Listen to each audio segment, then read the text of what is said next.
ఇది రోటీ పచ్చడి కాదండి, ముక్కల పచ్చడి.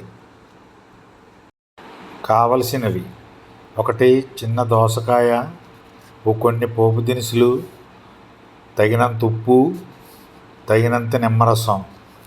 అంతేనండి. దోసకాయని ముక్కలుగా కోసుకోవాలి చూపించిన విధంగా. చిన్న మిక్సీ జార్లో పోపు దినుసులను వేసి బరకగా తిప్పుకోవాలి. తిప్పిన తర్వాత చూపిస్తాను.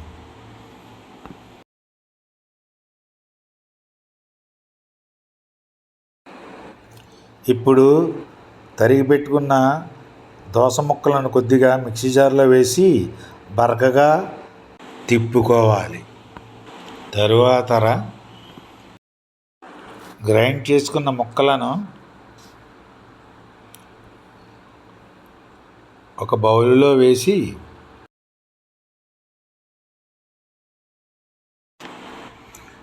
పోపు దినుసుల పౌడరు, తరువాత తరిగి పెట్టుకున్న పచ్చిమిర్చి, తగినంత ఉప్పు,